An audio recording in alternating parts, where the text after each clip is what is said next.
بسم اللہ الرحمن الرحیم۔ آج کا ہمارا موضوع ہے اقوال الشخصیات حول النقد الادبی۔ النقد الادبی کے حوالے سے شخصیات کے جو اقوال اختبارات اللغت العربیہ صفحہ نمبر 152 اور 153 پر موجود ہیں، یہ ان شخصیات کے نام میں نے یہاں پہ لکھے ہیں، اور ان کے اقوال جو ہیں وہ اسی کتاب سے ہی پڑھیں گے۔ یہاں پہ لکھنے میں کافی وقت لگتا ہے، تو اس لیے میں نے کوشش کی ہے کہ ان کے نام یہاں پہ لکھ لیتے ہیں اور اس کے ساتھ ان کی تھوڑا بہت ان کا تعارف، باقی جو ان کے اقوال ہیں وہ اسی کتاب پر پڑھتے ہیں۔ تو یہاں 16واں سوال ہے، قد ظل شیکسپیئر مجہولا فی القارۃ العروبیہ ما یزید علی 100 عام بعد موتہ حتی کشف عنہ بنقدہ۔ تو یہ یہاں پہ یہ سوال کیا بتایا گیا ہے کہ شیکسپیئر جو ایک معروف انگریزی ادب کا شاعر بھی تھا اور انگریزی ادب کا ادیب تھا، اس کے بارے میں بتا رہے ہیں کہ یہ یورپ کے اندر کافی عرصہ تک غیر معروف رہا، یعنی اس کی موت کے 100 سال بعد بھی اسے کوئی نہیں جانتا تھا۔ تو پھر اس کے علوم کے اوپر جو ہے نا اس نقد کیا یہ فرانسیسی کاتب تھا، فولتیر عربک میں کہتے ہیں، اور انگلش میں اس کا نام تھا والٹر۔ یہ فرانسیسی کاتب تھا اور اس کی ولادت ہوئی ہے 1694 میں، اور اس نے 1778 میں وفات پائی ہے۔ تو اس نے جب شیکسپیئر کے علوم کے اوپر تنقیدی جائزہ لیا اور اس کے اوپر اس نے کام کیا، تو اس کی موت کے 100 سال بعد تب شیکسپیئر جو ہے نا اس کے علوم جو ہیں دنیا میں متعارف ہوئے، اور لوگوں کو معلوم ہوا کہ شیکسپیئر ایک بہت بڑا ادیب تھا اور ایک بہت بڑا شاعر تھا۔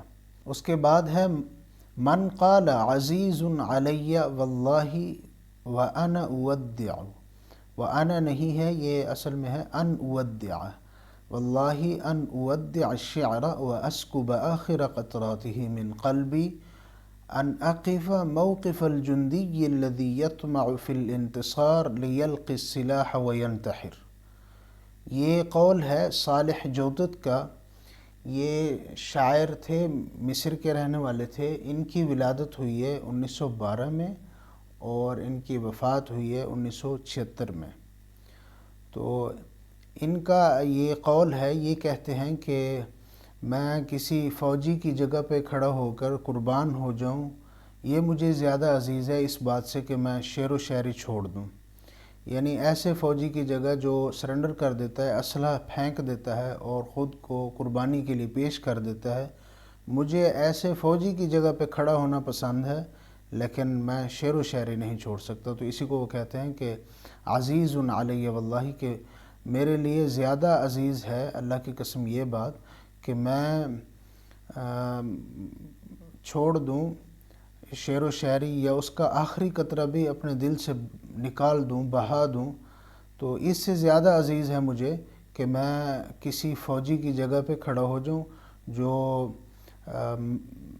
الذی یطمع فی الانتصار، جو فتح کی لالچ رکھتا ہے یا فتح کی امید رکھتا ہے، لیلقی السلاح وینتحر، اور پھر وہ اپنا اسلحہ پھینک دیتا ہے اور قربانی کے لیے پیش ہو جاتا ہے۔ تو یہ صالح جوتت کا قول ہے۔ اس کے بعد ہے، من قال اہم ما تمتاز به ملکۃ النقد انہا یمکن ان تکتسب۔ یہ قول ہے کرومبی، ایک ادیب ہیں یہ یورپ کے، انہوں نے یہ کہا ہے کہ اہم ما تمتاز، کہ یہ نقد کی صلاحیت کی ایک خصوصیت یہ بھی ہے کہ انہا یمکن ان تکتسب، کہ یہ اسے محنت کرنے کے بعد اس صلاحیت کو حاصل کیا جا سکتا ہے۔ یعنی صلاحیتیں جو ہوتی ہیں، ملکات جو ہوتی ہیں، یہ انسانی طبیعت کے اندر خداداد صلاحیتیں ہوتی ہیں، لیکن یہ نقد کی جو صلاحیت ہے اس کے بارے میں کرومبی کا نظریہ یہ ہے کہ یہ ایسی صلاحیت ہے کہ اسے محنت کے ذریعے حاصل کیا جا سکتا ہے، انہا یمکن ان تکتسب۔ اس کے بعد ہے من قال ان النقد الادبی علم غیر انہ علم محفوف بصعاب کثیرۃ، کہ یہ قول کس کا ہے، یہ ان النقد الادبی کہ نقد الادبی جو ہے یہ ایسا علم ہے، یہ علم ہے لیکن یہ ایسا علم ہے انہ علم محفوف بصعاب کثیرہ، کہ یہ بہت ساری مشکلات کے ساتھ گھرا ہوا ہے۔ محفوف معنی گھرا ہوا ہونا یا لپٹا ہوا، کسی ارد گرد کی چیز کو کہتے ہیں، کسی چیز کے ارد گرد کچھ ہو، محفوف اسے کہا جاتا ہے۔ بصعاب کثیرہ، بہت ساری مشکلات کے ساتھ یہ گھرا ہوا ہے۔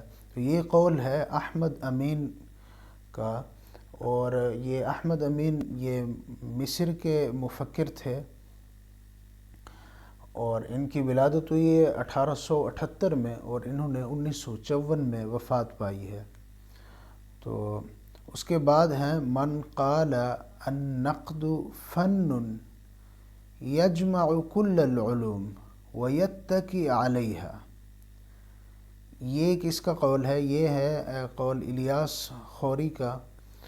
یہ الیاس خوری بیروت کے رہنے والے ہیں، لبنانی ہیں، اور یہ کاتب ہیں۔ ان کی ولادت ہوئی ہے 1948 میں، اور یہ ابھی تک زندہ ہیں،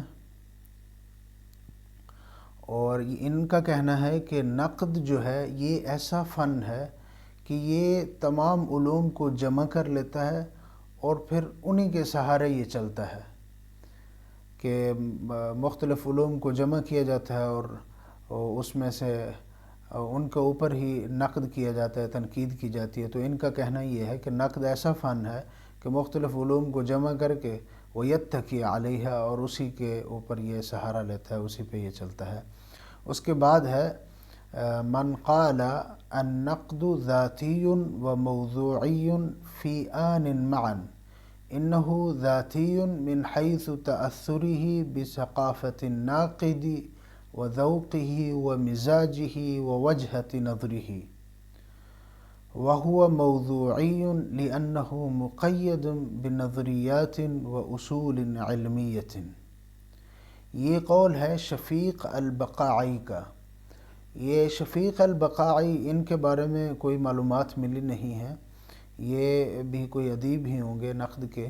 ان کا کہنا یہ ہے کہ نقد جو ہے یہ ایک ہی وقت میں ذاتی بھی ہوتا ہے اور موضوعی بھی ہوتا ہے، کہ انہ ذاتی من حیث، ذاتی یہ اس اعتبار سے ہوتا ہے کہ اس کا جو اثر ہوتا ہے وہ بثقافت الناقد، یہ ناقد کی جو مزاج ہوتا ہے اس سے بھی یہ اثر لیتا ہے، اور اس کا ذوق جو ہوتا ہے، اس کا مزاج ہوتا ہے، یا اس کے ناقد کی جو وسعت نظری ہوتی ہے، یہ اس کا اثر بھی لیتا ہے یہ نقد جو ہوتا ہے۔ یعنی ذاتی طور پر جو ناقد کوئی کام کرتا ہے تو نقد کے اوپر یہ اثر ہوتا ہے ناقد کی ذات کا، اس اعتبار سے یہ نقد جو ہے ذاتی بھی ہو جاتا ہے اور یہ موضوعی بھی ہے۔ موضوعی کس اعتبار سے ہے کہ وہ موضوعی لأنہ مقید، اس لیے کہ یہ اس کے کچھ نظریات اور اصول بھی ہیں اس علم کے، اصول النقد جنہیں کہا جاتا ہے یا نظریات النقد کہا جاتا ہے۔ تو اصولوں کو جب مد نظر رکھ کر اس پر کام کیا جاتا ہے تو یہ موضوعی ہو جاتا ہے، النقد الموضوعی۔ اور جب ناقد کی ذات کے مطابق کام ہوتا ہے، اس کے ذوق، مزاج اور اس کی وسعت نظری سے کام ہوتا ہے، تو پھر یہ النقد الذاتی بھی ہوتا ہے۔ یہ قول ہے شفیق البقاعی کا۔ اس کے بعد ہے من قال ان الشعر کان دیوانا للعرب، کہ یہ قول کس کا ہے کہ شعر عرب کا دیوان ہے۔ یہ قول ہے ابن خلدون کا۔ ابن خلدون ایک بہت بڑے مورخ تھے، قاہرہ کے رہنے والے تھے، اور ان کی ہجری کے مطابق ولادت ہوئی ہے 732 ہجری میں، اور 808 ہجری میں انہوں نے وفات پائی ہے۔ اور اسی طرح عیسوی سن کے مطابق ان کی ولادت ہوئی ہے 1332 میں، اور وفات ہوئی ہے 1406 میں۔ تو یہ ان کا قول ہے کہ عرب کا جو ہے نا شعر عرب کا دیوان ہے۔ دیوان کا کیا مطلب ہے؟ دیوان کا مطلب ہے السجل، رجسٹر، کوئی دستاویز جس کے اندر تمام علوم یا کسی قوم کے تمام حالات جمع کیے گئے ہوں، تو اسے دیوان کہا جاتا ہے۔ تو ابن خلدون کا کہنا تھا کہ عرب نے اپنے اشعار کے اندر اپنی قوم کے تمام رسومات، جنگیں، احوال سب کچھ بیان کیا ہے، گویا شعر جو ہے عرب کی مکمل دستاویز ہے، دیوان ہے۔ اس کے بعد ہے من قال نشأ اول ما نشأ من الشعر الرجز الذي يساير نغمات سیر الجمل۔ یہ قول ہے احمد امین کا، اور ان کے بارے میں ہم پیچھے پڑھ چکے ہیں۔ ان کا کہنا ہے کہ سب سے پہلے شعر کی جو بحر ہوتی تھی وہ اس ترتیب سے ہوتی تھی جیسے چھوٹے چھوٹے جملے ہوتے ہیں، یسایر نغمات سیر الجمل، کہ ان کی جو نغمات ہوتے تھے وہ چھوٹے چھوٹے جملوں کی صورت میں ہوتے تھے۔ اور یہ لفظ ہے الرجز، یہ اس کو کافی دفعہ میں نے سنا ہے رجز پڑھا جاتا ہے، یہ رجز نہیں ہے، رجز کا مطلب شرک ہوتا ہے۔ الشعر الرجز، رجز کا مطلب ہے یہ ایک قدیم شعر کی جو بحور ہیں ان میں سے ہے، اور یہ یعنی ان کا قول ہے کہ سب سے پہلے جو شعر کی بحر تھی وہ اس ترتیب پر ہوتی تھی، اس کے نغمات جیسے جملے ہوتے ہیں چھوٹے چھوٹے۔ اس کے بعد ہے من قال کان اول من قصد الشعر هو محلحل و امرؤ القیس فی عہد ہاشم بن عبد مناف۔ یہ قول ہے ابن رشیق کا۔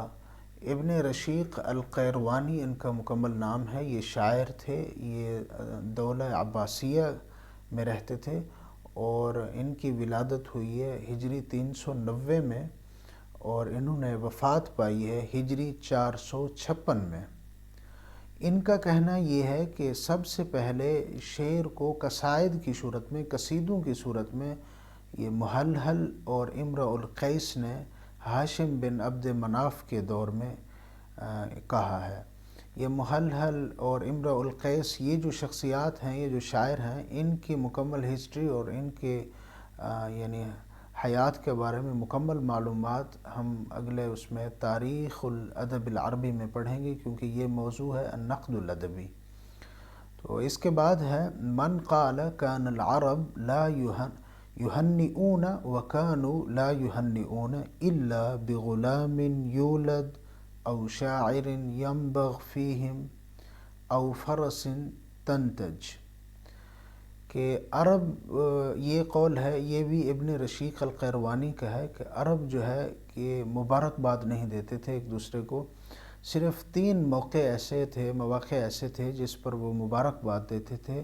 ایک بغلام یولد، جب ان کے ہاں کوئی لڑکا پیدا ہوتا تھا، اور دوسرا جب ان کے ہاں کوئی شاعر ظاہر ہو جاتا تھا۔ ینبغ کا مطلب ہے کسی چیز کا ابھر آنا یا ظاہر ہو جانا، یعنی کوئی ان کے اندر شاعر بن جاتا تھا تو اس پر بھی وہ مبارکباد دیتے تھے۔ اور اس کے بعد ہے او فرس تنتج، یا پھر کوئی جانور، ان کا اونٹ یا گھوڑا، یہ بچہ جننے کے قریب ہونا، تنتج کا مطلب ہے بچہ کا پیدا ہو جانا یا پیدا ہونے کے انتہائی قریب ہو جانا، تو یہ اس پر بھی مبارکباد دیتے تھے۔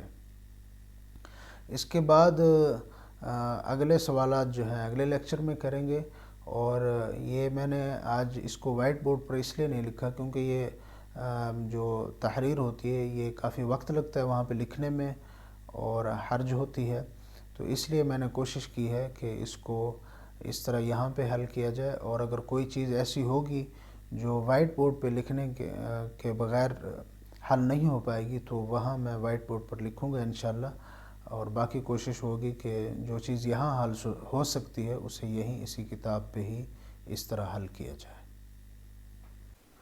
اقوال و شخصیات کے حوالے سے اگر آپ کو یہ ویڈیو مفید لگی ہے تو ویڈیو کو لائک کریں، شیئر کریں اور چینل کو سبسکرائب کریں۔